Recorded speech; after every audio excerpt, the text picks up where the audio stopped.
14 का तीसरा नंबर प्रश्न है, भूमि पर एक बिंदु P से 10 मीटर ऊंचे एक भवन की चोटी और एक हेलीकॉप्टर जो भवन की चोटी के ठीक ऊपर कुछ ऊंचाई पर जा रहा है के उन्नयन कोण क्रमशः 30 डिग्री और 60 डिग्री है।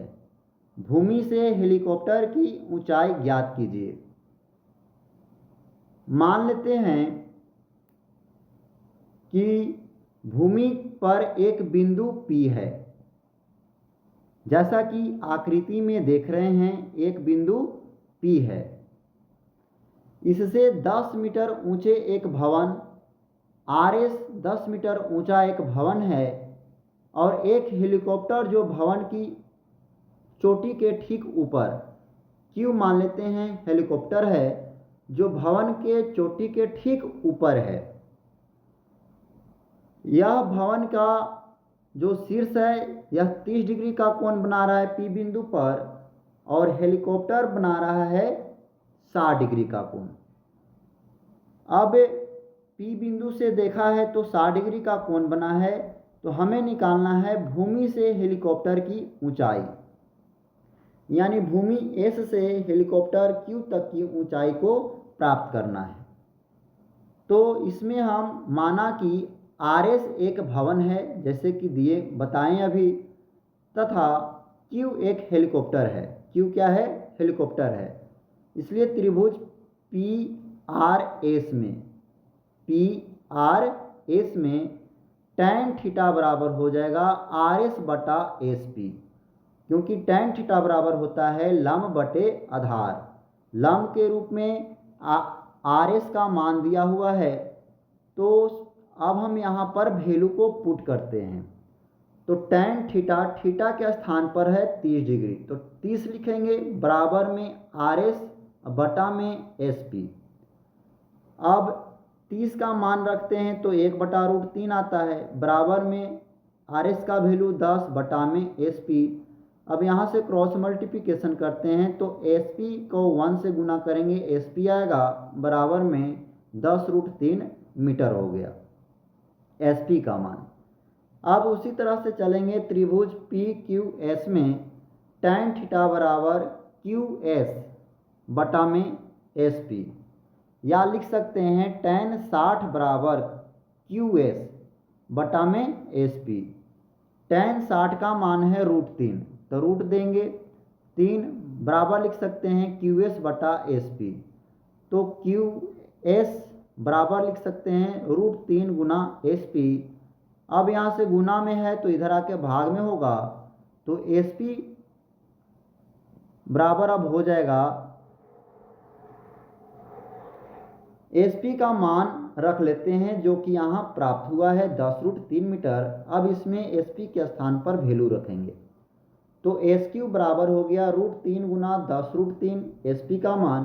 अब √3 मिलकर 3 होगा, तो 10 या 30 मीटर इसका राइट आंसर प्राप्त हो गया, क्योंकि SQ जो है यहाँ से भूमि से हेलीकॉप्टर की ऊंचाई है।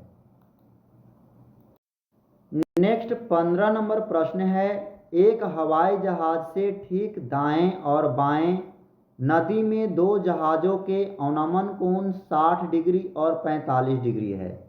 यदि दोनों जहाज़ों के बीच की दूरी 1 किलोमीटर हो तो हवाई जहाज़ की ऊंचाई निकालें। हमें निकालना है हवाई जहाज़ की ऊंचाई। तो यहाँ पर हवाई जहाज़ उड़ रहा है और B और C बिंदु पर दो जहाज़ है जिसका अवनमन कोण 45 डिग्री और 60 डिग्री होता है। तो मान लेते हैं दोनों की बीच की दूरी 1 किलोमीटर दिया हुआ है, तो यदि BD की दूरी हम x मानेंगे तो CD का दूरी हो जाएगा 1 - x। तो यहाँ से सबसे पहले चलेंगे त्रिभुज ABD में tan थीटा बराबर लिखेंगे तो AD बटा हो जाएगा BD। tan थीटा के स्थान पर 45 है तो tan 45 बराबर लिखेंगे AD बटा x। मान दे रखेंगे tan 45 का 1 बराबर में होगा AD बटा x। अब इसके बाद यदि हम क्रॉस मल्टीप्लिकेशन करते हैं तो x बराबर हो जाएगा AD। अब त्रिभुज ADC में चलते हैं तो tan थीटा बराबर होगा AD बटा CD। थीटा के स्थान पर 60 डिग्री है तो AD बटा 1 माइनस x हो जाएगा CD का मान। अब 60 का मान होता है √3 बराबर में AD बटा 1 माइनस x। क्रॉस मल्टीप्लिकेशन करेंगे तो √3 इंटू होगा 1 माइनस एक्स बराबर में AD में 1 से गुना AD, या लिख सकते हैं √3 इंटू 1 माइनस AD बराबर AD, गुना कर लेंगे तो √3 माइनस AD √3 बराबर में होगा AD।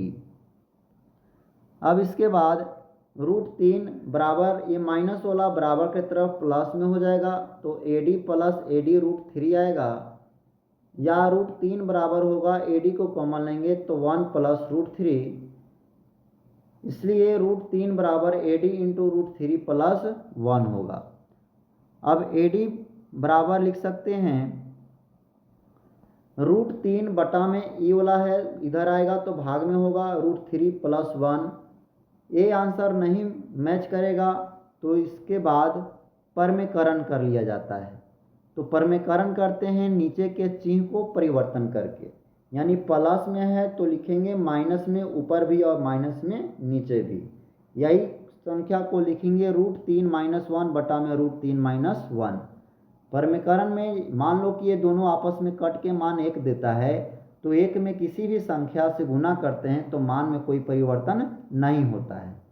अब यहाँ पर अब इसको से सॉल्व करेंगे तो √3 में √3 से गुना करेंगे तो 3 आएगा। अब √3 में 1 से गुना करेंगे तो √3 आएगा।